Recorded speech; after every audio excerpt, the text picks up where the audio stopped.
Bonjour tout le monde, aujourd'hui je voudrais vous parler d'un truc très important. Les artistes. Ouais, c'est important les artistes, il y en a toutes sortes et vous en connaissez plein. Des célèbres et puis des moins célèbres. Des peintres, des photographes, des vidéastes, des cinéastes, des musiciens, des acteurs, des peintres, des dessinateurs. Bref, il y en a plein et j'en oublie. Il y en a même comme moi qui jouent les cumulards et qui pratiquent non pas un, mais deux, voire 3 arts en même temps. Certains sont amateurs, mais l'essentiel des noms qui sont sans doute venus en tête sont des professionnels. Des gens qui en vivent, à la fois par passion et pour gagner leur vie. Or, on est en France. Et en France, il y a une espèce de syndrome qui veut que les personnes qui bossent par passion, ou qui vivent de leur passion, ou qui d'une façon ou d'une autre pratiquent un truc passionnant pour gagner leur vie, on puisse les payer au lance-pierre quand on les paye, parce que des fois on les paye juste pas du tout, et qu'en tout cas elles aient droit à des conditions de travail pourries. Et bien sûr, c'est surtout quand cette personne est un artiste. Alors je sais même pas par quel bout prendre le problème pour vous expliquer à quel point non seulement c'est con, mais c'est carrément dangereux en fait. Bon, on va commencer par démolir un premier argument qui n'en est pas un. Non mais l'art, c'est pas essentiel aussi. Ok, alors on va prendre un métier que tout le monde est à peu près sûr de considérer comme essentiel. Médecin. Où est-ce que vous passez le plus de temps? Dans un cabinet médical? Ou à aller au ciné, écouter de la musique ou lire des livres? La réponse, au ciné, à écouter de la musique ou à lire des livres.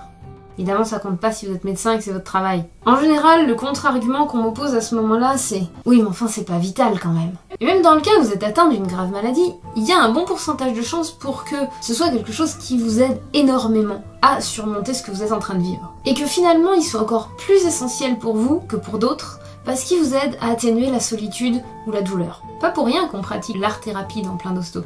Votre imagination, elle fonctionne parce que depuis votre naissance, elle a été baignée dans des histoires, des musiques, des représentations qui vous permettent, aujourd'hui, de vous projeter dans des situations sans avoir à les vivre. Les artistes sont les artisans de cette imagination à la fois individuelle et collective, qui est sans cesse renouvelée, agrandie, et qui permet à l'humanité de progresser, de se développer, qui encourage à la fois l'expérience et la curiosité et qui en même temps arrive à refléter la façon de penser d'une époque, sa façon de vivre. En plus de tout ça, il faut pas oublier que les artistes sont d'excellents donneurs d'alerte. Parce qu'ils sont formés à envisager, à imaginer, à projeter, à expérimenter. Ils sont souvent les premiers à voir les dysfonctionnements d'un système, ses dérives et à les dénoncer. On se souviendra d'Orwell et de 1984, mais aussi de Jules Verne qui avait imaginé le sous-marin avant même que celui-ci ne soit scientifiquement envisagé. À peu près dans beaucoup d'époques de l'histoire, les bouffons et les ménestrels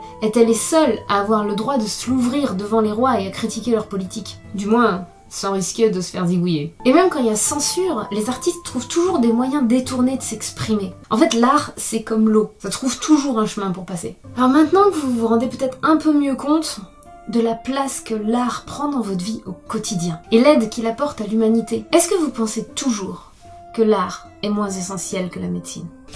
L'autre argument que j'aimerais bien démolir, c'est l'argument selon lequel les artistes seraient des feignasses. Les gens des artistes, j'en fréquente des tas. Au contraire, la plupart d'entre eux sont des bourreaux du travail pour qui les mots week-end ou vacances, ça veut dire dans 3 ans quand j'aurai fini mes projets ou peut-être dans 10, enfin je sais pas. Ceux qui suivent ma chaîne savent que j'y fais des ateliers d'écriture. Sur le groupe avec qui je bosse depuis le début de l'année en live, vous savez combien ont réussi à finir une histoire? 2. Sur une dizaine. Aucun des deux, bien sûr, n'est publiable. Et il leur faudra des années de travail avant que l'un d'eux n'arrive à écrire quelque chose qui soit digne d'être un roman professionnel. Maintenant, imaginez en écrire non pas un, mais plusieurs. Un par un. Tous les jours, toute votre vie. Et le plus vite possible pour combler les attentes de vos fans. Coucou aux fans de LDG. Pareil pour la musique. Avec la MAO, c'est vrai que beaucoup de gens tentent des trucs. Mais sérieusement, quand un vrai compositeur arrive et fait quelque chose, ça s'entend direct. Sans parler de la pratique instrumentale. Si vous commencez la musique enfant, que vous bossez vraiment, bien, correctement, tous les jours, vous savez combien de temps il vous faudra pour devenir un artiste pro? 10 à 12 ans. 10 à 12 ans, tous les jours. Avec votre instrument. Évidemment de plus en plus longtemps chaque jour. Et une fois que vous aurez atteint ce niveau pro, il faudra encore continuer à bosser chaque jour, ne serait-ce que pour maintenir votre niveau et pour évidemment continuer à progresser. Croyez-moi, il n'y en a pas beaucoup qui ont cette persévérance. Toute votre énergie qui part dans ce but d'atteindre l'œuvre. Celle qui touchera les gens, qui leur parlera, qui les aidera peut-être, qui leur sera au moins une parenthèse, au mieux un soutien, qui changera peut-être leur vie. Maintenant soyons clairs, nous, les artistes professionnels, sommes en train de nous faire détruire. Solidarité avec les orang-outans de Bornéo parce qu'en fait, on est tous les deux des espèces en voie de disparition. Là, il y a ceux qui disent « Non mais tu rigoles, il y a une meuf, elle est devenue milliardaire rien qu'en vendant des bouquins. » Ouais, une poignée d'entre eux, choisis par le showbiz, bien plus que par les gens eux-mêmes, ou de temps en temps parce qu'un éditeur ou un agent a misé le paquet sur vraiment un artiste et a remporté le gros lot. La réalité, c'est que les auteurs de romans et de BD ont lancé le mouvement Paye ton auteur pour être rémunérés quand ils donnent des conférences. Je veux dire, on en est au stade où même des auteurs à succès, comme Souillon, l'auteur de Maliki, s'est retrouvé à retourner à l'auto-édition et à tout faire lui-même parce qu'il s'en sortait pas dans un format d'édition classique. Ça devenait vraiment compliqué de vivre de mon métier. En gros, c'est vraiment dur de vivre de son boulot, parce qu'il y a tout plein d'intermédiaires entre l'auteur et vous. Alors, j'ai fait le grand saut. La réalité, c'est que, faute de subventions, de plus en plus de festivals préfèrent prendre des groupes amateurs à la place des groupes pros. Ça exclut aussi d'office tous ceux qui rentrent pas tout à fait dans les cases des styles et des genres. La réalité, c'est que les producteurs, par peur de ne pas faire assez de chiffres, se cantonnent aujourd'hui à ce qui marche. Regardez l'industrie du cinéma et ses préquels, séquelles, spin-off et autres reboots. Au point qu'aujourd'hui, une œuvre originale, on est là. Oh! Il est temps de rendre leur place aux artistes dans la société.